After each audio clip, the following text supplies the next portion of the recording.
예레미야 10장 1절로 봉독하겠습니다. 이스라엘 집이여, 여호와께서 너에게 이르시는 말씀을 들을지어다. 여호와께서 이와 같이 말씀하시되, 여러 나라의 길을 배우지 말라. 이방 사람들은 하늘의 징조를 두려워하거니와 너희는 그것을 두려워하지 말라. 여러 나라의 풍습은 헛된 것이니 삼림에서 벤 나무요 기술공의 두 손이 도끼로 만든 것이라. 우선 3절까지 봉독해 드렸습니다. 여러 나라의 풍습은 헛된 것이다. 여러 나라의 풍습.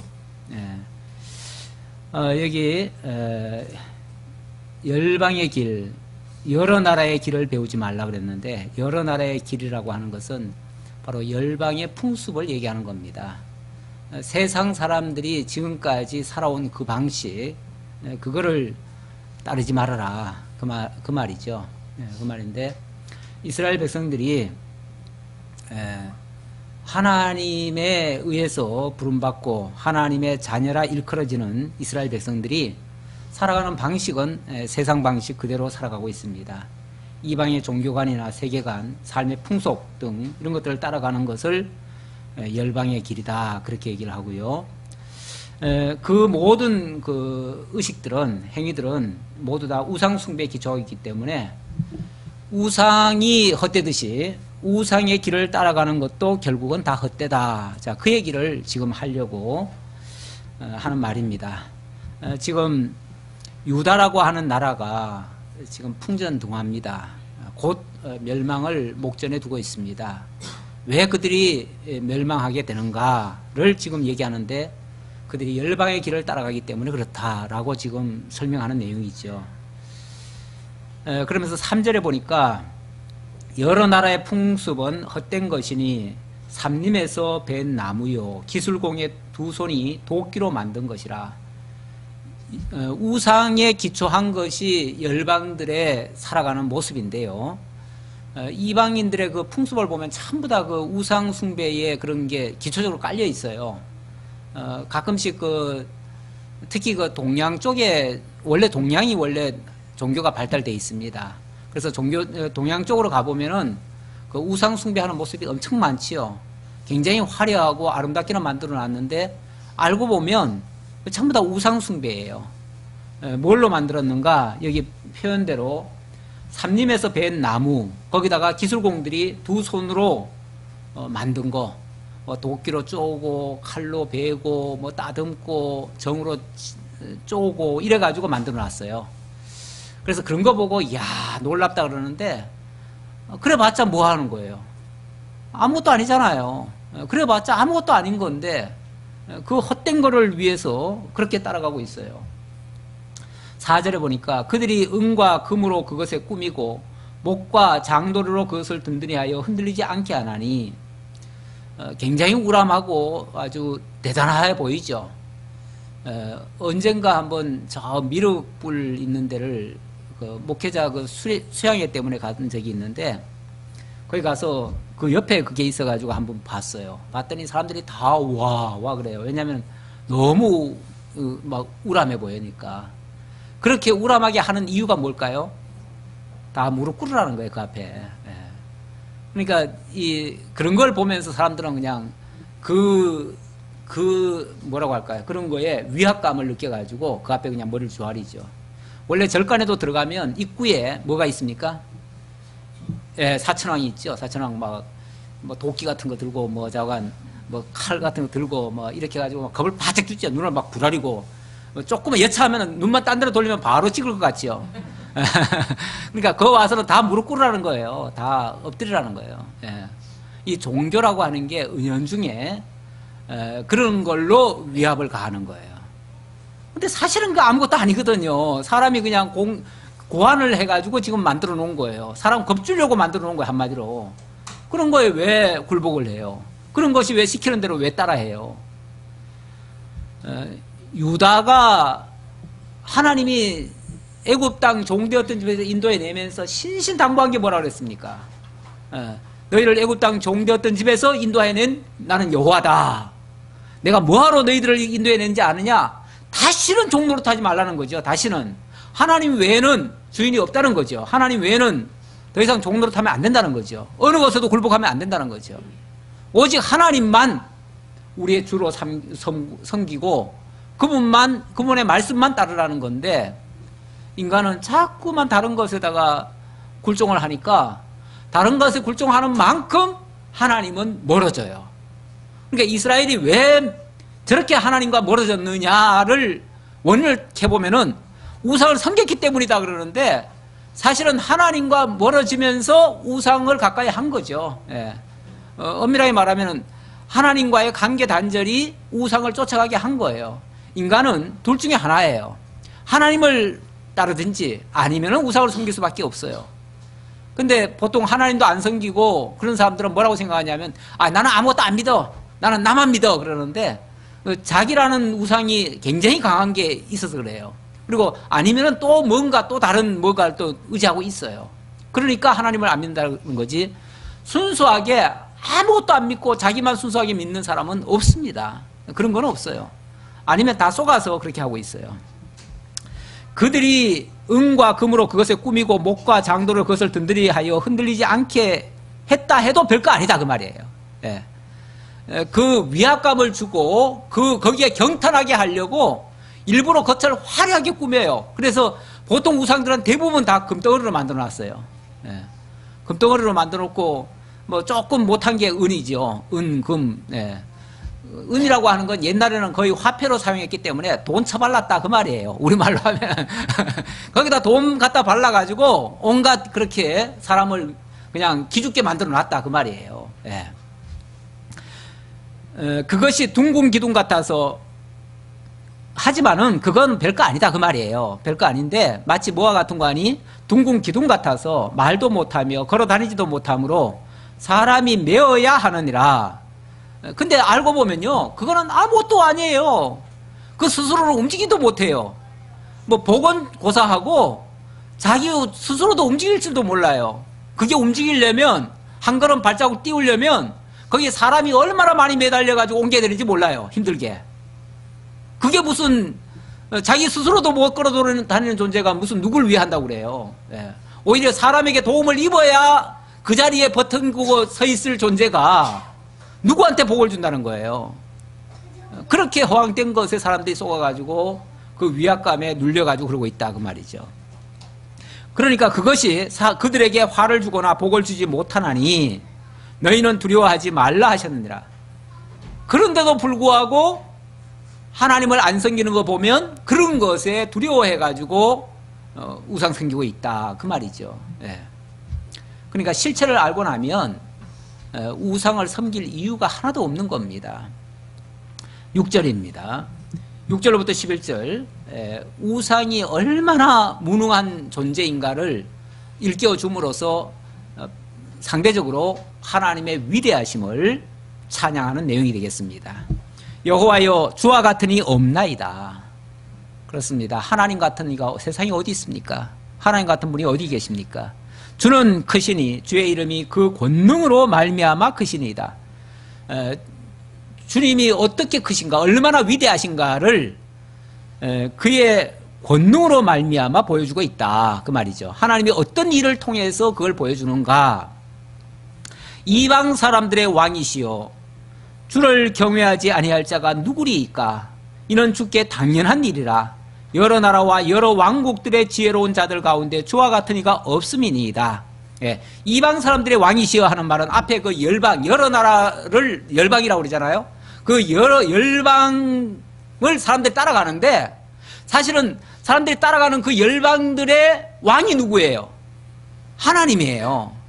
그러니까 가장 위에 하나님이 계시고 그 밑에 열방들이 있고 그 열방들을 지금 유다가 지금 쫓아가고 있어요. 그러니까 얼마나 바보 같은 짓이냐는 거죠. 직접 하나님을 따르지 왜 열방들을 쫓냐 그 말이죠. 열방들은 하나님을 몰라서 지금 가고 있는데 모르는 사람을 왜 따라가냐 그 말이죠. 우리 흔히 시골에서 이웃집 아저씨가 어디 장에 가니까는 걸음 메고 가다가 그냥 장에 따라간다는 말도 있어요. 예, 그러니까 남 가니까, 사돈이 가니까 거기 좋은 데 있나 보다 그리고 같이 따라가는 거죠. 예, 그렇게 막연하게 따라가는 그런 불쌍한 존재가 지금 유다 백성이다라고 하는 말이에요. 그러면서 그들은 다 무지하고 어리석은 것이니 우상의 가르침은 나무뿐이라. 그들은 다 무지하고 어리석다. 우상의 가르침은 나무뿐이다. 뭐 우상의 실존이라고 하는 게 뭐예요? 별거 아니잖아요. 기껏 해봤자 나무고 돌이고 뭐 또 더 좋아봤자 금덩어리고 그래봤자 별거 아닌데 그런 걸 쫓더라. 지난 주간에 그 인쇄소를 갔는데 그 인쇄소는 별의별 사람이 다 오잖아요. 그래서 거기에 이렇게 좀 앉아 있다 보면 별의별 경험을 제가 다 하고 와요. 근데 어느 분이 오시더니 하나님은 전능자시라며요. 그래. 그러면서 왜냐면 그 사장이 장로거든요. 그러니까 은근히 와서 비꼬는 거예요. 하나님은 전능자시라면서요. 그렇게 얘기를 해요. 그러더니 하나님이 전능자신데 왜 저런 것은 왜 못해요? 이제 그런 얘기예요. 왜 저 악한 사람들이 저렇게 나쁜 짓을 하도록 내버려 두냐. 이제 그 얘기예요.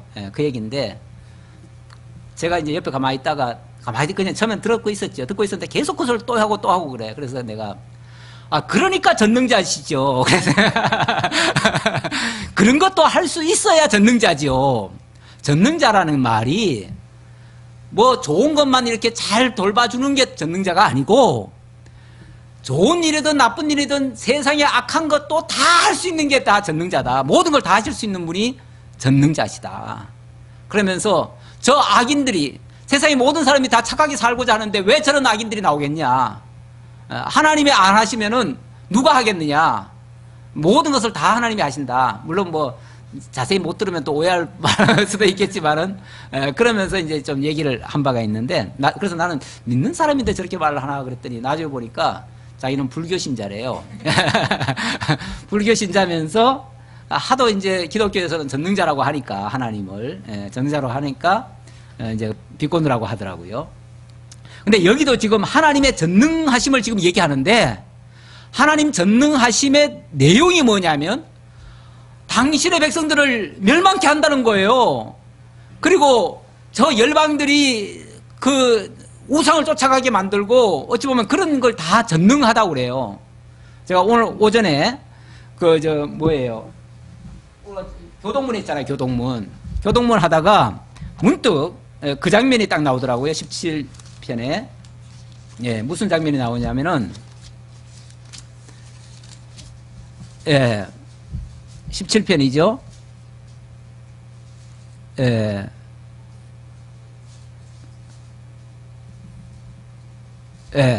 여호와의 소리가 백향목을 꺾으시고 또 여호와께서 레바논 백향목을 꺾어 부수시도다 해놓고 또 제가 쭉 내려와 보면 여호와의 소리가 암사슴을 낙태하게 하시고 살림을 말갛게 벗기시니 그의 성전에서 그의 모든 것들이 말하기를 영광이라 하도다. 하나님이 암사슴을 낙태하게 하고 살림을 말갛게 벗기시는데 그걸 뭐라고 그러냐면은 그의 성전에서는 여호와의 영광이라 하더라. 이거 얼른 들으면은 하나님 다 망하게 하는데 무슨 하나님의 영광이냐, 이게 앞뒤가 무슨 소리냐, 이게 이렇게 반문을 하겠는데 우리 하나님이 여호와이심, 하나님의 전능하심을 드러내는 역사를 보면요, 자기 백성들을 때로는 멸망시키시고요, 심판을 당하게 하시고 징계 가운데 두시고 이렇게 하는 것도 하나님의 영광이래요. 하나님이 여호와이심을 증거한대요. 그래서 하나님은 여호와시니다. 그래서 그걸 깨닫는 사람들은요, 때로는 자기에게 굉장히 불리한 소리를 선자가 전해주는데도 뭐라 그러냐면은 하나님은 선하시니이다, 이렇게 얘기를 해요. 그 말을 듣는. 예를 들어서 히스기야 같은 경우가 그렇죠. 대표적으로. 또 아니면 몇몇의 그 왕들이나 이런 선자들이 뭐라고 얘기를 해주면요, 자기한테 굉장히 불리한 얘기예요. 망한다는 얘기예요. 그런데 뭐라고 그러냐면 하나님은 선하십니다. 하나님의 말씀대로 되어지이다, 이렇게 얘기를 해요. 그게 하나님의 영광이에요. 하나님이 전능하시기 때문에 그렇게 하실 수 있다는 거예요. 전능하다니까 꼭 무슨 뭐 잘되게만 해야 전능하다는 게 아니에요. 모든 걸 다 하실 수 있다는 거예요. 우리 인간이 생각하기에 나쁘다고, 그건 우리 기준이죠. 우리는 우리 좋게 해주는 사람 보고 뭐라 그래요? 아, 그 사람 착하다 그러잖아요. 예, 나 잘해주면 착하다 그래요. 예, 그 사람이 옳은 일을 해도 나한테 불리하면 저놈 나쁜 놈이라고 그래요. 그러니까 순전히 자기 기준으로 얘기한 거지 진짜 공의를 얘기한 게 아니에요. 하나님의 정의, 하나님 편에서 얘기한 게 아니라고 말이에요. 하나님 편은 때로는 망하게 하는 것도 하나님의 공의예요. 정의고. 예, 약간 빗나갔는데 하나님의 지금 권능을 강조하다 보니까 어찌 보면 이스라엘을 지금 무너지게 하잖아요. 지금 무너지게 하는데 하나님의 지금 전능을 얘기하고 있어요. 하나님의 권능을 얘기하고 있고 그러면서 또 반대적으로 우상의 헛것, 무능함, 어리석음, 그걸 따르는 것의 어리석음 이런 것들 얘기하고 있어요. 멸망시킬 수 있는 그분이 진짜 권능자니까 그분을 믿어야 된다 그 말이죠. 예수님도 그 비유 속에서 그런 얘기를 했죠. 사람을 죽이는 자를 두려워하지 말고 영혼까지 멸하실 수 있는 그분을 두려워해라 그렇게 얘기를 해요. 이 육신을 죽일 수 있는 것은 세상 권세죠. 세상 권세고 세상도 사실은 저 권세자들은요 굉장한 힘이 있어요. 그래서 대통령 말 한마디에 뭐 몇십 년 동안 안 되던 일도 팍 되잖아요. 어떨 때는 전주 때 얘기하니까 그냥 몇십 년 동안 수건사회였던 것이 하루아침에 썩 뽑히잖아요. 그렇게 대통령 한마디도 그렇게 권능이 있어요. 그런데 진짜 권능은 하나님의 말씀에 있어요. 하나님의 말씀은 영원한 지옥으로도 보내고 천국으로도 보낼 수 있는 그런 권능이에요. 이 땅에 시한 일 하나 하는 게 아니에요. 영원한 근본적인 것을 바꾸실 수 있는 그런 권능. 그런 권능자이시기 때문에 우리가 그분을 경외한다 그 말이에요. 믿을 만한 대상이라는 거죠. 그런 힘이 있기 때문에 우리를 구원하실 수도 있는 거죠. 다시스에서 가져온 은박과 우바스에서 가져온 금으로 꾸미되 기술공과 은장색의 손으로 만들었고 청색 자색 옷을 입었나니 이는 정교한 솜씨로 만든 것이거니와 인간이 해놓은 거는 기껏 해봤자 이 정도밖에 안 된다 그 얘기예요. 아 그렇게 금 씌워놨으면 뭐해요? 저기 어딥니까 스리랑카가 아니라 뭐 태국이나 뭐 이쪽에 가보면 자관 버마나 이쪽에 가보면 굉장히 그 옛날에 불교 문화권 해가지고 화려하게 만들어 놨잖아요. 뭐 앙코르와트인가? 그런 거 보면은 얼마나 정교하게 만들어 놔요. 그런데 이제 몇백 년, 뭐 천년 이렇게 지나고 보니까 그거 뭐 아무것도 아니에요. 사실은 아무것도 아니에요. 그런데도 사람들은 와, 그 이전에 그 기술로 어떻게 이런 걸 만들었을까라는 데서 이제 감탄하는 거죠. 다 쓸데없는 짓이에요. 그러니까 기껏 해봤자 지금 저렇게 힘들게 살고 있잖아요. 그러니까 그런 거 가지고 우리가 부러워할 것도 아니고 그런 건 정답이 아니에요. 절대로. 그래봤자 아무것도 아니었다. 인간의 뭐 정교한 솜씨로 만들긴 했지만은 그러나 그건 아무것도 아니었다. 오직 여호와는 참 하나님이시요. 오직이란 말은 하나님 외에는 없다 그 말이에요. 하나님 외에는 참 하나님이 없다. 여호와 외에는 참 하나님이 없다 그 말이에요. 그러니까 온갖 세상의 신이라 일컬어지는 모든 것들은 알고 보면 다 헛개비였다. 엉터리였다. 돌덩어리에 불과했다. 나무에 불과했다. 생명이 없었다. 그런 얘기죠. 그러면서 오직 여호와만 참 하나님이시요 살아계신 하나님이시요 영원한 왕이시라. 참 하나님이시고 살아계신 하나님이시고 영원한 왕이시다. 그분이 온전히 우리의 주관자가 되셔서 우리를 인도하시고 살리기도 하시고 죽이기도 하시고 모든 것을 다 하실 수 있는 정말 전능자이시다. 그 진노하심에 땅이 진동하며 그 분노하심을 이방이 능히 당하지 못하느니라. 이렇게 온 천하를 다 당신의 손아귀에서 쥐고 흔들 수 있는 분이라야 진짜 우리가 믿을 만한 전능자가 되신다. 엘로힘 하나님이 되신다 그 말이죠. 너희는 이같이 그들에게 이르기를 천지를 짓지 아니한 신들은 땅 위에서 이 하늘 아래에서 망하리라 하라. 그러니까 분명한 사실 하나는 뭐냐면 그렇기 때문에 진짜 하나님은 여호와뿐이고요. 그 하나님을 빙자한 모든 것들은 해 아래에 있는 모든 신이라 일컬어지는 것들은 결국은 땅 위에서나 하늘 아래에서 다 망할 것이다. 그것들의 결말은 다 망할 것이다. 다 헛것이다 그 말이죠. 그런 것들을 왜 따랐냐라고 지금 얘기하려고 이렇게 쭉 열거한 거예요. 너희 이스라엘 백성들아, 내가 너희를 어떻게 택했는데, 어떻게 사랑했는데, 왜 그것들을, 쓸데없는 것들을 왜 따라갔느냐, 왜 그 길을 갔느냐, 왜 그게 좋아 보였느냐 그 말이죠. 실제로 이스라엘 그 패망, 유다의 그 패망 직전에요. 예를 들면 아하스 왕 때, 그때는요 이 아람이 굉장히 번성을 했거든요. 아람이 번성하니까 그게 너무 좋아 보여가지고 거기에 자기가 아하스 왕이 아람에 한번 방문을 해요. 방문했다가 야, 이 나라가 왜 이렇게 부강한가 했더니 이 신이 도와줬구나. 그래가지고 그 신을 자기 신하들 보고 다 그리라고 그래요. 그대로 그리라고 그러고 그걸 본구에 가서 그대로 만들어가지고 성전 앞에다 딱 세워놓고 성전문을 걸어 잠그라고 그래요. 그때부터는 그 아람 신을 섬기죠. 성전문은 걸어 잠궈버리고. 그러니까 완전히 하나님을 등져버리죠.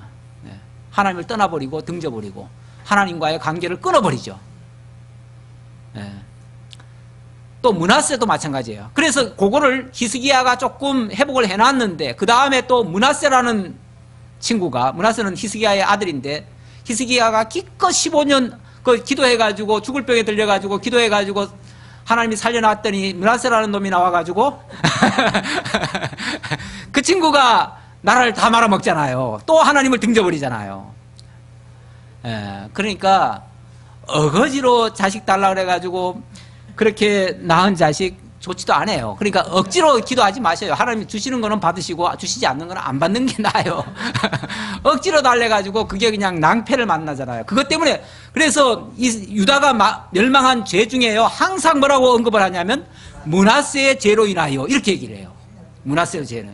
그래서 그 다음에 요시야라고 하는 왕이 등장을 했지만, 그래서 요시야가 종교 개혁을 통해서 뭔가 좀 회복하는 듯 했지만 하나님 뭐라 그러시냐면 요시야, 내가 너는 이 더러운 꼴 안 보고 일찍 데려갈게 그러셔요 하나님이. 그래가지고 화액전에 데려가셔요. 요시야는 다시 말하면 화를 입기 전에, 망하기 직전에 데려가셔요. 갑자기 졸지에 죽지요. 그래서 선한 사람은 선한 대로 그냥 먼저 이끌어 가셔서 화를 안 당하게 하고, 그 다음에 다른 왕들이 등장을 하는데 이 왕들은 전부 다 그때부터 누구를 의지하냐면 애굽을 의지해요. 또 바벨론을 의지해요. 그러니까 애굽 의지하니까 애굽에 종돼버리고 바벨론 의지하니까 바벨론 종돼버리고 그러다 결국은 완전히 넘어가 버리는 거죠. 이렇게 멸망을 당하게 됩니다. 12절입니다. 여호와께서 그의 권능으로 땅을 지으셨고 그의 지혜로 세계를 세우셨고 그의 명철로 하늘을 펴셨으며, 이렇게 세상 신들을 쫓아가는 자들은 세상 신들이 망할 때에 같이 망한다라는 이야기를 앞에 했고요. 그러면서 상대적으로 우리 하나님은 그럼 어떤 분이냐, 우리가 믿어야 될 정작 그분은 누구냐, 그분은 어떤 분이시냐를 소개하는데 그분은 여호와께서 그의 권능으로 땅을 지으신 분이시다. 권능으로 이 우주가, 여기 땅이란 말은 이 우주를 얘기하는 거예요. 우주가 있게 하신 분이다 그분이. 그뿐만 아니라 그의 지혜로 세계를 세우셨다. 온 세계라고 하는 것을 그분이 지금 세워가시고, 그리고 그의 명철로 하늘을 펴셨다. 하나님의 권능과 하나님의 지혜와 하나님의 명철, 이걸로 온 세계를 지으셨고 삼라만상을 있게 하셨고 그것들을 지금 보존하고 다스려가고 계시다. 지금 이 얘기를 하시는 거죠. 그렇기 때문에 이 천지 삼라만상은요 그분에 의해서 움직여져요. 저절로 움직이는 게 아니고 그분에 의해서 움직여져요. 그래서 그가 목소리를 내신즉 하늘에 많은 물이 생기나니 그는 땅 끝에서 구름이 오르게 하시며 비를 위하여 번개치게 하시며 그 곳간에서 바람을 내시거늘. 그분이 지금 온 천하를 지금 다 운행하고 계시다 그 말이에요. 비를 내리라 하면은 비가 내려오는 거고, 멈춰라 하면은 뭐 할 수 없어요. 그냥 기근 날 수밖에 없어요. 그런 상황에 하나님이 있게 하신다. 참 그렇게 비 안 온다고 그렇게 막 힘들어하고 막 기우제 지내고 뭐 심지어는 별짓 다 하더니 그 다음날 비 오더라고요. 비 오니까 그렇게 한 짓이 뭐가 돼요? 다 무효죠? 할 필요가 없었던 걸 한 거죠? 근데 이제 사람들은 뭐라 그러냐면, 아, 우리가 기우제를 지냈으니까 온 거지. 이렇게 또 생각을 해요. 예. 이렇게 어리석어요. 예. 사실은, 기우제 안 지내도 왔어요. 틀림없이 왔어요. 예. 물론, 비 올 때까지 기다릴 수가 없어서 물을 퍼다 나르는 거는 괜찮아요. 그 정도는 할 수 있지만은, 그렇다고 그 우상에게 절하고 비는 거는 어리석은 짓이죠. 그건 아니었다 그 말이죠. 사람마다 어리석고 무식하도다. 그게 얼마나 어리석고 얼마나 무식하면 그 짓을 하냐 그 말이죠. 은장이마다 자기의 조각한 신상으로 말미암아 수치를 당하나니 이는 그가 부어 만든 우상은 거짓 것이요 그 속에 생기가 없습니다. 은장이들이 아무리 공교하게 아무리 정교하게 따듬어 가지고 멋지게 만들어 놨어도 그거는 생기가 없어요. 그 안에 생기가 없다는 말은 아무것도 할 수 없는 존재예요. 무엇을 할 수 있어요? 코를 간지려도 재채기도 못해. 그런 존재한테 뭘 비냐 그 말이죠. 아무것도 못하는 존재한테. 그것들은 헛것이요 망령때에 만든 것인즉 징벌하실 때에 멸망할 것이나 야곱의 봉깃은 이같이 아니하시니 그것들은 헛것이고 그것들은 망령되이 만든 것이다. 이 망령되이 만들었다는 말의 근본 의도는 하나님을 모르기 때문에 하나님을 잊어버렸기 때문에 한 짓들이다 그 말이죠. 하나님을 알면 그럴 수 없지요. 하나님을 실제로 안 믿더라도 하나님의 그 존재만 인정하더라도 이런 쓸데없는 짓은 안 하지요. 근데 사람들이 다급하면요 아무것도 안 믿는다고 하면서도 다급하면 기우제라도 지내요. 그렇죠? 그러니까 알고 보면 안 믿는 게 아니라니까요. 다 우상 섬기고 있는 거지. 안 믿는 사람은 다 우상 섬겨요. 우리 그 말씀운동 안에 있는 어느 한 분이 강원도에 무슨 자관 그런 문화원인가 아니 뭐 자관 그런 장이에요. 장이라서 그분이 어쨌든 그 도에 무슨 행사만 있으면은 거기 가가지고 앞장서 가지고 제주 노릇을 해요. 안 할 수 없잖아요. 장이니까. 근데 교회 집사가 장 노릇 그거 하기도 힘들잖아요. 그래서 맨날 기도하는 게 그런 일 안 당하기를 원하는데 한 해는 하도 이제 가물어 가지고 이제 그때도 진짜 비를 그렇게 찾는 거예요. 비를 찾으니까 사람들이 이제 그러는 거죠. 우리 기우제 지내자고.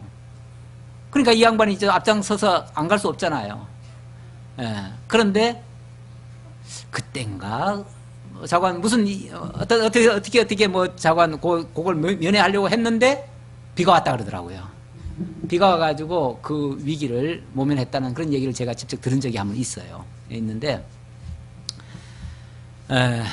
참 우리 믿는 사람들이 세상에 발맞춰서 살기 힘들어요. 쉽지 않아요.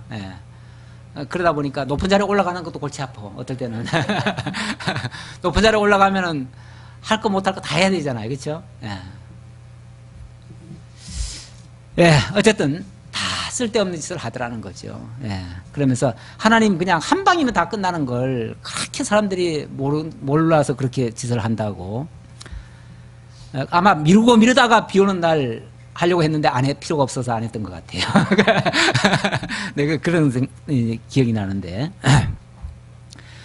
야곱의 봉깃은 이같이 아니하시니 야곱은 그런 거 따라가는 거 아니다 그 말이죠. 야곱의 자손들 다시 말하면 이스라엘 언약 자손들이 할 일은 그게 아니라는 거죠. 이같이 아니하시니 그는 만물의 조성자요 이스라엘은 그의 기업의 지파라. 그 이름은 만군의 여호와시니라. 하나님은 이스라엘 백성들은 그 만군의 여호와를 경외하는 사람이고 그분의 인도를 받는 사람이에요. 그분의 주관 아래에 있는 자들이에요. 그러니 그분이 당신의 기업을 당신이 인도해 가시겠죠. 그렇게 이해를 하고 받아들여야지. 안 그러면은 결국은 우상을 따라갈 수밖에 없다. 그런 의미에서 하는 말입니다. 에워싸인 가운데에 앉은 자여 내 짐 꾸러미를 이 땅에서 꾸리라. 17절부터 하나님이 이제 그 유다 백성들을 엄청난 시련 가운데로 이끄실 겁니다. 왜 그렇게 하시는가? 깨닫게 하려고요. 깨닫게 하려고 그러신다라고 하시는 말씀이에요. 에워싸인 가운데 앉은 자여라는 말은 지금 유다 백성들이 대적으로부터 에워싸였다 그 말이에요. 이제 바벨론이 쳐들어와 가지고 이스라엘 백성들을 에워쌀 겁니다. 에워싸게 되면 그 안에 있는 자들은 뭐 해야 돼요? 보따리 싸야 돼요. 그곳에서 못 살아요. 그곳을 이제 떠날 준비해야 돼요. 그래서 내 짐꾸러미를 이 땅에서 꾸리라. 이제 너희들 더 이상 여기 못 산다 그 얘기죠. 이제 하나님이 그 땅에서 추방한다는 의미에서 하는 말이에요. 여호와께서 이와 같이 말씀하시되 보라 내가 이 땅에 사는 자를 이번에는 내던질 것이라. 조금 표현이 과격한데요. 우리 하나님 말씀이 과격하다 보니까 저도 좀 과격한 표현을 자꾸 쓰는데 하나님이 내던지신대요. 자기 백성들을. 그 땅에서 이끌어내 가지고 먼 나라로 집어던지겠다는 거예요. 왜요? 그들을 괴롭게 하여 깨닫게 하리라 하셨느니라.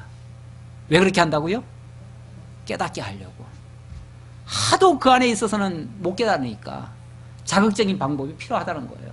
그 자극적인 방법이 하나님께서 그 땅에서 내어 쫓는 거예요. 물론 뭐 여러 가지 과정의 이유는 많습니다. 그들이 하나님께 묻지 아니하고 엉뚱한 걸 물으니까, 그리고 말이 통하는 하나님께는 구하지 아니하고 말도 안 통하는 저 이방 나라를 자꾸 의지하니까, 바벨론을 자꾸 의지하니까. 사실은 그 바벨론은요 원래 유다하고 원수가 아니에요. 원수 나라가 아니에요. 히스기야 때는 얼마나 친했는지, 히스기야 왕이 병들었을 때 바벨론에서 그 사신이 왔어요. 사신이 왔을 때 그 아무나 사신이 옵니까? 그 병들었다고 누가 사신을 보냅니까? 그만큼 사이가 좋았던 나라라는 거죠. 그런데 오니까 그때 너무 기뻐가지고 히스기야가 내탕골 다 보여줬죠. 우리나라 사신도 저 외국 가면요, 그 외국에서 제일 좋은 부분을 이렇게 보여주기도 해요. 우리나라도 마찬가지예요. 저 외국에서 오면 명승지나 아니면은 뭐 삼성전자나 뭐 이런 좋은 시설에 데려가가지고 한번 구경시켜줘요. 그런데 이런 것이 그 나라로 하여금 부러워하라고 한 건데, 자랑한 건데, 쉽게 말하면 자랑한 건데, 그걸 이사야 선지자는 그걸로 책망하지요. 왕이시여, 뭘 보여줬습니까? 그랬더니, 내 탐구도 보여주고 다 보여줬는데, 그랬더니 정말 왕이 어리석은 짓을 했습니다. 그렇게 얘기를 하죠. 이제 그 나라 왕이 당신의 것을 다 봤으니 본 거를 다 찾으러 올 겁니다. 이거 다 빼앗아갈 겁니다. 그래서 이제 몇 년 후면은 여기에 있는 모든 거, 당신이 보여준 거는 다 그쪽으로 옮겨갈 겁니다. 왜냐하면요, 그 하나님도 모르는 그런 사람들이다 보니까요, 욕심나면 그냥 치고 가져가는 거예요. 옛날에는 힘만 있으면 빼앗아 가잖아요. 그런 시절이니까. 지금도 마찬가지예요. 지금도 우리나라에 뭐 좋은 거 있으면요, 우리나라 우방들이 다 뺏어 가려고 그래요. 지금이라고 뭐 별발 다른 게 없어요. 겉으로는 도와주는 척 하지만 뒤로는 다 빼갈궁리하고 있어요.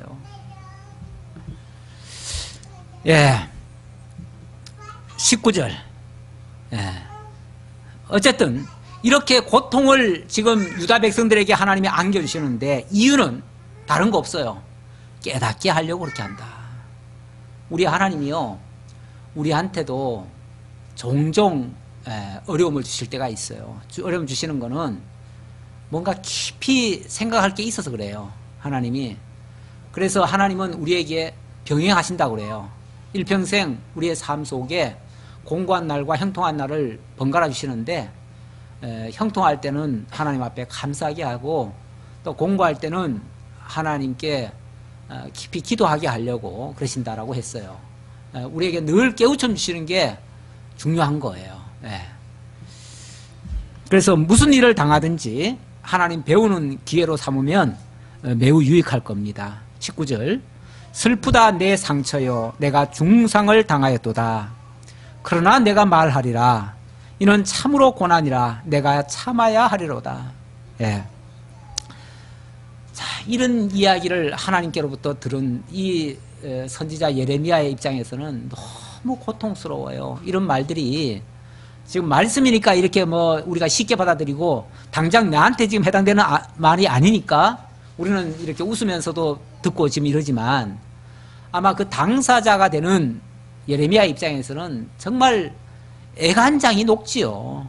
정말 슬프고 안타까운 일이지요. 그러니까 뭐라 그래요? 슬프다 내 상처요. 하나님 말씀 듣고 너무 상처 입었어.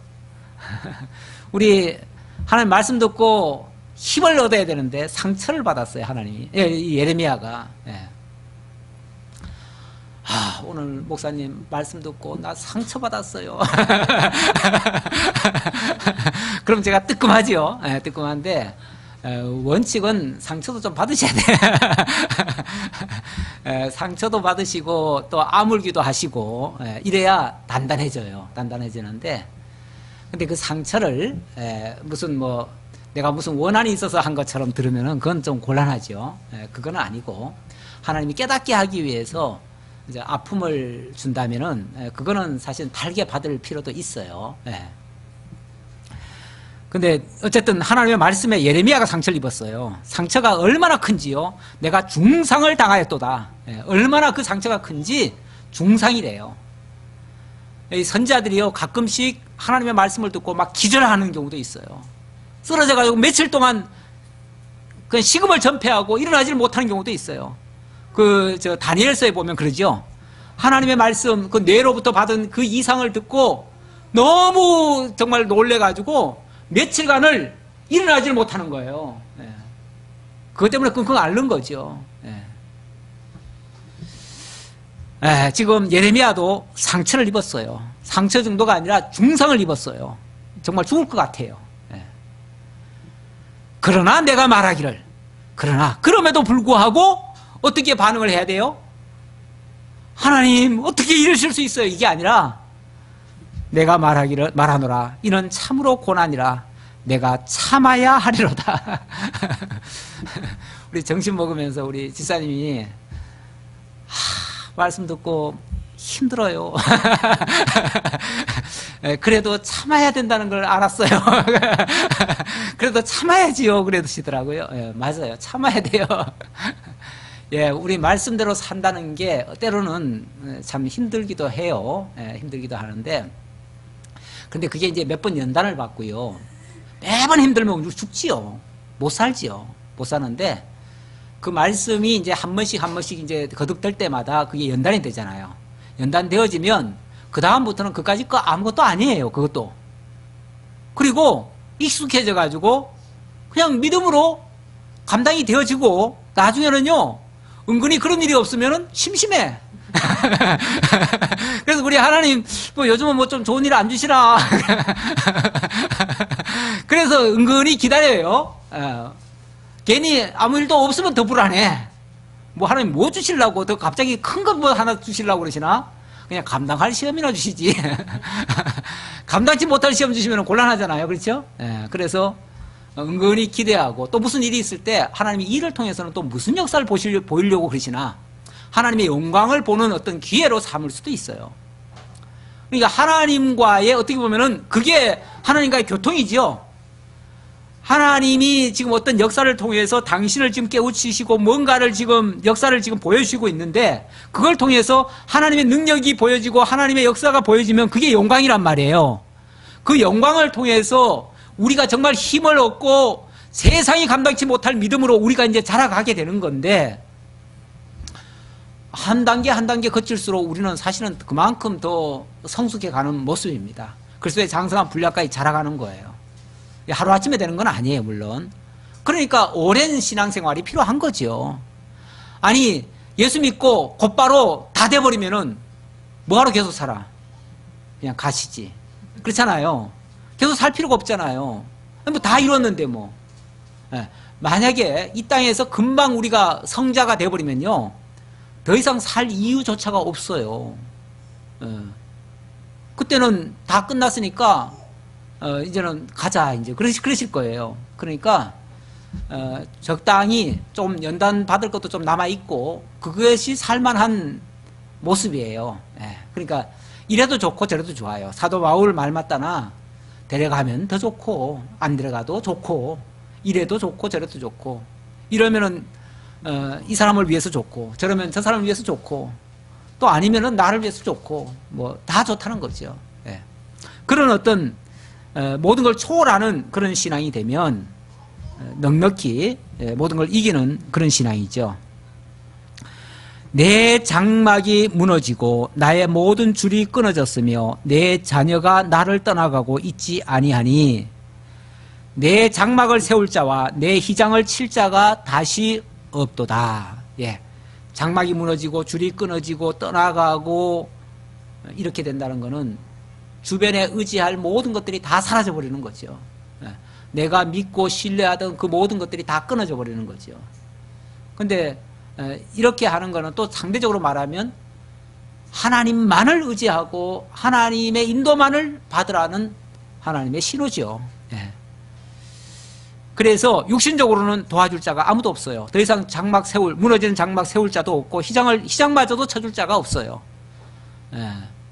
우리가 장막이라고 하는 거는 좀 머물러 사는 곳이고 휘장이라고 하는 거는 임시로 하는 거 아니에요. 근데 그것조차도 도와줄 자가 없다. 그만큼 다 이제 의뢰하는 것들이 다 끊어졌다 그 얘기죠. 목자들은 어리석어 여호와를 찾지 아니하므로 형통하지 못하며 그 모든 양떼는 흩어졌도다. 근데 왜 그들이 그렇게 지금 탄식할 정도로 고통받고 상처 입고 이렇게 되는가? 목자들이 어리석어. 1차적인 책임은 목자들에게 있습니다. 그 목자들이 하나님을 증거하지 않았어요. 그들이 여호와를 찾지 않았어요. 여호와를 찾지 않았으니 당연히 목자가 무너지면 양들은 저절로 흩어지는 거예요. 목자가 바로 서지 못하면 양들은 어디에도 의존할 수가 없어요. 원래 양이라는 존재는요, 스스로 자립할 수 없는 존재입니다. 양의 특징이, 양은 스스로를 지켜낼 힘이 없어요. 그런 존재예요, 양은. 그래서 목자가 꼭 필요한데, 그 목자가 올바로 인도하지 못하니까 양떼는 흩어질 수밖에 없다. 이거는 물론 그 당시의 지도자들이 하나님을 알려주지 못하고 성전을 문을 걸어 잠그고 하나님과 등지고 이렇게 하니까 결국 이스라엘 백성들이 전부 다 엉뚱한 것을 쫓다가 멸망하게 됐다, 그런 뜻이죠.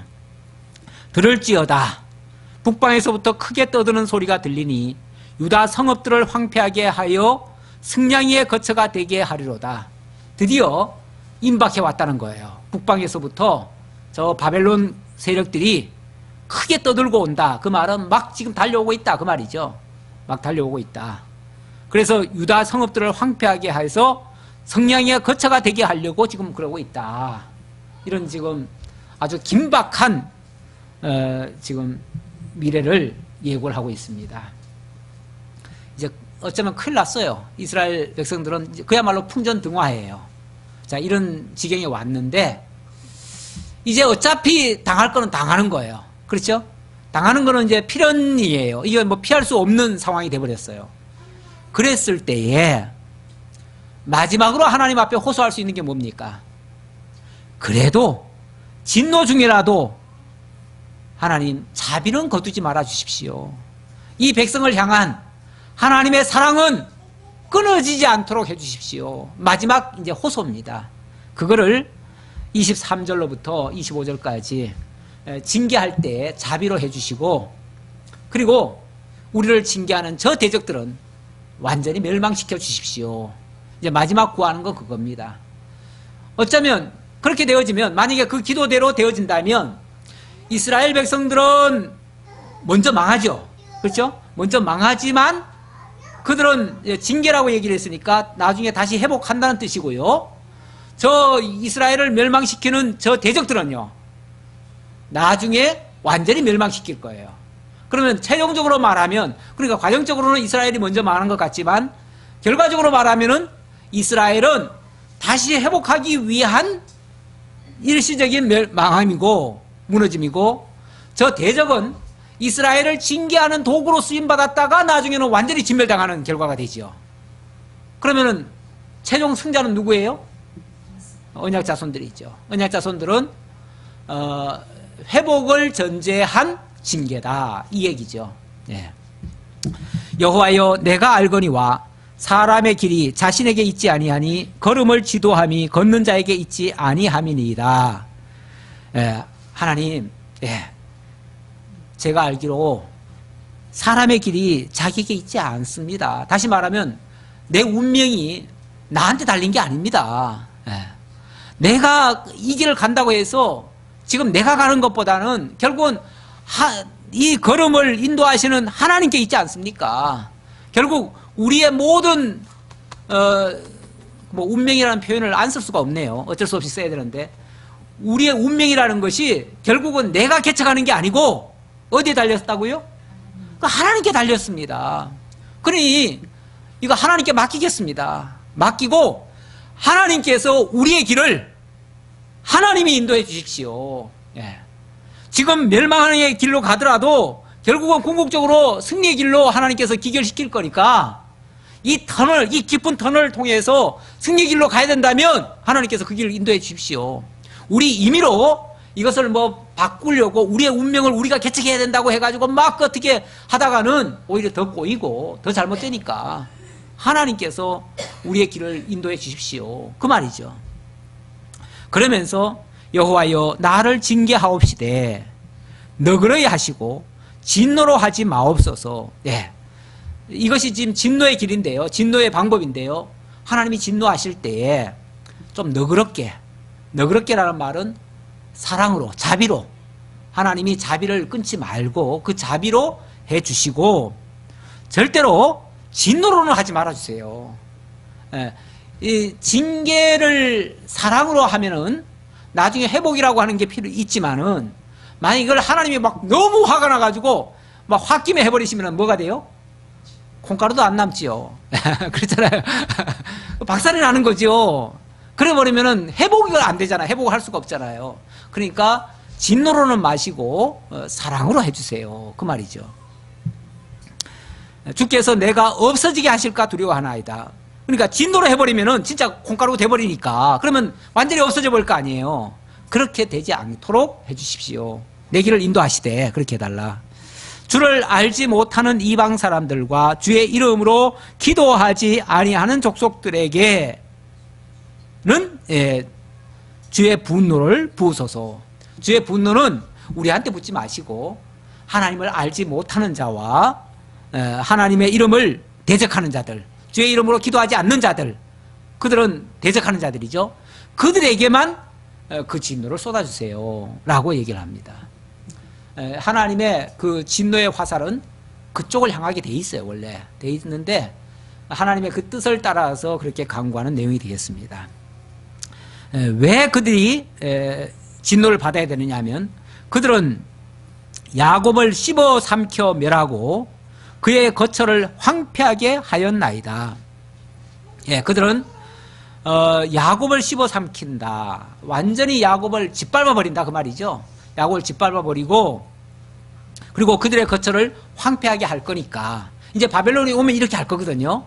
이렇게 할 거니까 하나님은 우리를 지금 당신의 기업으로 삼으시는데 당신의 기업을 이렇게 회파하는 저들이야말로 심판받아 마땅하지 않습니까? 라고 얘기하는 거죠.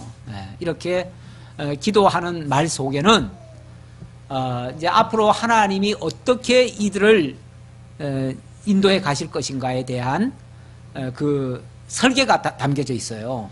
그러니까 이걸 일종의 지금 언약적으로 지금 선포하는 거죠. 예언하는 거죠. 예언. 아직은 이게 역사적으로 이루어진 건 아니에요. 이제 곧 이루어질 거예요. 이루어질 거를 내다보면서 이렇게 백성들한테 선포하는 내용입니다. 이런 말씀을 듣고 정말 깨우친다면 어쩌면 이 화를 안 당할 수도 있는데, 문제는 그게 어쩌면은 운명처럼 만들어져 있어요. 그러니까 이걸 또 피할 수도 없어요. 그러니까 피할 수 없다면 하나님의 자비라로도 좀 거두지 말아 주십시오. 그 얘기예요. 하나님 피할 수 없는 일이라면 우리가 달게 받겠습니다. 다만 자비로 베풀어 주셔서 우리로 하여금 끝까지 견디고 정말 대적들이 멸망하고 우리는 다시 회복하는 것을 보게 하옵소서. 이런 기도의 내용이 되겠지요. 기도하겠습니다. 아버지 하나님 감사합니다. 하나님이 하시는 일들이 너무나 정교하고 또 오묘합니다. 아버지 하나님, 현상적으로 보면 너무나 힘든 일이고 우리가 감내하기 힘든 어려운 일이라고 생각이 됩니다. 그것 때문에 우리가 믿는 사람들도 너무나 큰 상처를 입고 때로는 정말 낙오자처럼 그렇게 신앙이 떨어질 때도 있습니다. 그러나 우리 하나님 택한 백성들에 대해서는 끝까지 그 자비를 멈추지 아니하시고 지켜주시며 마지막에는 회복해 주신다고 했습니다. 그리고 우리를 괴롭히는 그 모든 대적들에 대해서는 하나님이 반드시 심판하실 것을 또한 말씀하고 계십니다.